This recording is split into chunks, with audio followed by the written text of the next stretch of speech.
What is up, bros and broettes? I'm Inkslasher, and today we've got an episode of Versus, but a very, very special episode of Versus, and this is going to be Xbox One S versus the PS4 Pro. Now, if you didn't know, PS4 Pro was released, or at least announced yesterday. It's going to be released November 10th this year, so that's actually pretty soon, and it's exciting, but there is a ton of questions revolving around these two consoles. Which one is better? Which one should I get? And what is the difference between the two? We're going to answer all of that today, and even more, and trust me, I am still a little bit confused about both of these consoles, actually, after looking into so much depth into both of them. So I have to preface this entire video with this. So I am neither a Sony pony or an Xbox fanboy.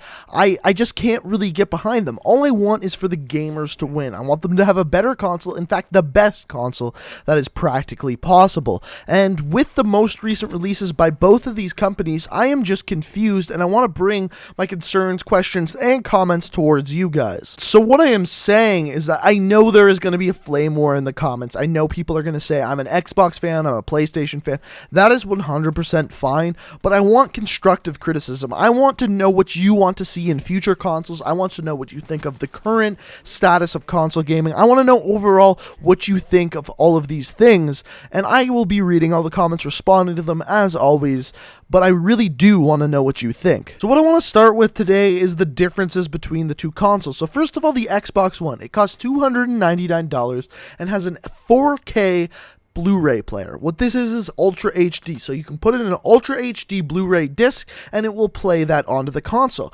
However, even though that's great, it cannot play 4K games. It's only streaming 4K content. So you can throw in a 4K movie, it will play it in 4K. Or you can put on Netflix or YouTube, which play 4K, and it will play 4K onto your TV. By the way, this is only helpful if you actually have a 4K TV, which I would say about 20% of people do. It's not a huge high percent of people that actually have a 4K TV. So this currently isn't affecting a huge amount of people, even though in the near future, it will affect a very, very large amount of people. Why do I say that? Because the price of 4K TVs is getting much and much lower, and when it gets lower, more people are going to get them and want 4K consoles, want 4K players, are just going to want to watch and play video games in 4K. So this is going to be more and more important the cheaper and cheaper 4K televisions and monitors get. So we've talked about the Xbox One S. Now, what is the PlayStation Pro?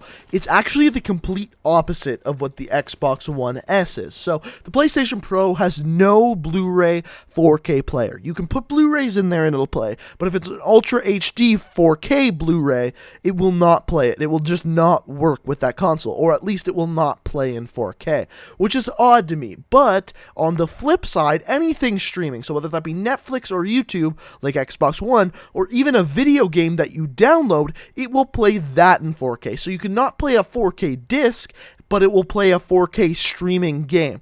This does not make any sense at all to me. Why, you ask? Well, we've got one console that will play 4K media. We got the Xbox One S that's going to play Netflix and YouTube in 4K and be able to play Ultra HD movies. Where we got another console that can stream everything, including games in 4K. So why not make a Blu-ray player, or put a Blu-ray player in that's actually going to play the games you want in 4K? It makes absolutely no sense. I know why they're doing it. They want to save the console money. They want to make the console cheaper so people can still play in 4K for a reasonable price. It makes sense, but it's stupid. It is so freaking stupid. So which console is better, and which one is the winner of this episode of Versus? It's so hard to say because both of them are just bad ideas. They're going in the wrong direction, and here's what I mean by this. So after these consoles are released, so after November 10th, the Xbox One is going to be out and the PlayStation Pro is going to be out.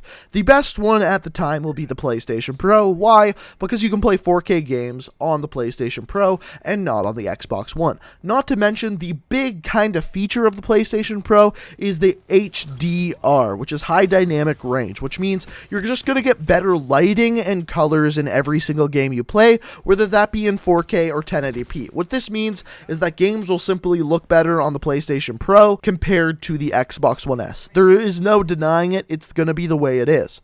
However, this isn't actually helping console gaming.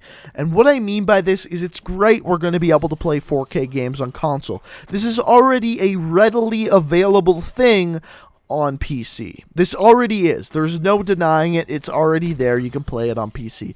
But not only that, this could totally screw over Sony. And what I mean by that is Xbox or Microsoft has already announced that they are going to be releasing Project Scorpio next year. What Project Scorpio is going to be is apparently the best gaming console to ever be released. So that is fantastic. If Microsoft releases Project Scorpio, it is better than any gaming PC, and it just competes as a console, as a PC, and is the best way to play games. That is great, but it's not going to last long, because the problem with consoles is you cannot replace parts in them. So what I'm telling you right now is that neither of these consoles are winning the gaming war. This versus episode is next to pointless because neither of these things win. Yes, as of right now, if you want to play 4K gaming on console, PlayStation Pro wins. It's the only one you can do that on. However, neither of these consoles are a winner because PC is currently a better way to play these games. You're going to get 4K for longer at higher frames per second. It's just better. Yes, it's more expensive, but here's how this is fixed, and here's how either of these companies make the winning game console. And quite honestly, it is so goddamn simple. It is so freaking simple. It is not even funny. In fact, it's easy for these companies to do.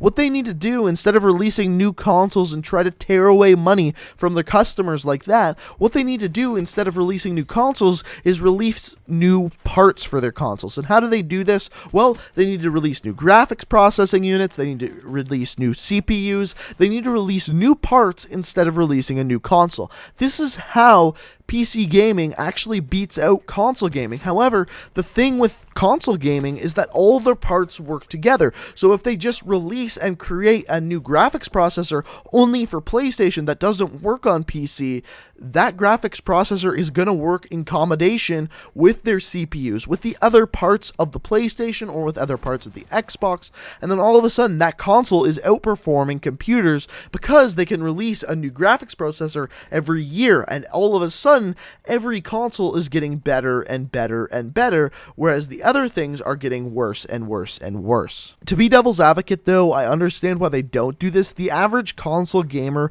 just wants simplicity. They want to be able to plug their console in and play it, and as soon as they add parts to this, it's going to make it more difficult for the average console gamer to play properly. So they had to find an easy medium between the two to actually compete with PC gaming. Is it possible? 100% yes, it is possible.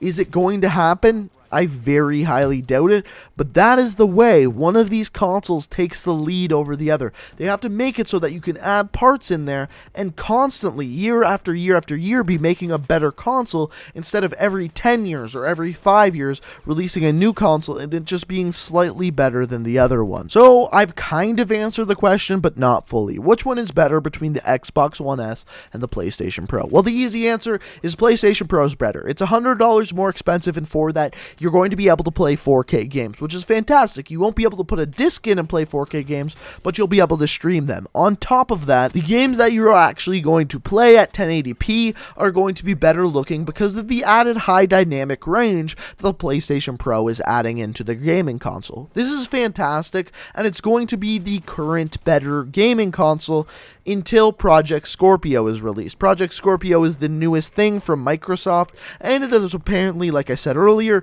going to be the best gaming console ever released. However, we don't know what that is going to look like, so as of right now, the better and better looking gaming console is going to be the PlayStation Pro. But that's just and only streaming video games going to be until Project Scorpio is released. We don't have a price point, we don't have specs, we just have to wait and see, probably at next year's E3, what that is going to look like. But as of now, if you want to play the 4K games with HDR, the way to do so is the PlayStation Pro. The Xbox One S, you're stuck at 1080p, 60 frames per second, which is fine, but if you have that 4K TV, you might want to take the next step. So at this point, I'm assuming this video was drastically different than all the PlayStation Pro and Xbox One S videos you've watched.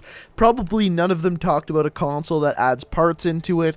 I know this video was different. I hope you didn't hate it. I hope you enjoyed it, and I hope you agreed with what I said. But you can always let me know down in the comment section below. Do you disagree with what I said? Do you agree? Let me know down in the comment section. And if you enjoyed the video, it would be fantastic if you could leave a like rating. I know people are going to hate on this video so much because whenever you introduce a Microsoft versus Sony battle, there's just going to be dislikes on the video. But if you enjoyed the video, you liked what I said, and you enjoyed the content, it would be fantastic if you could leave a like rating. Now, I upload new Call of Duty videos every single day of the week, and if that's something you're interested in, it'd be fantastic if you hit the subscribe button. You'll be updated and notified whenever I upload a video, and if that sounds interesting, that subscribe button is sitting there with your name on it. Thank you guys so much for watching. I love every single one of you. You can check out my Twitch, Twitter, and second channel down in the description. Thanks for watching, and until next time, peace out.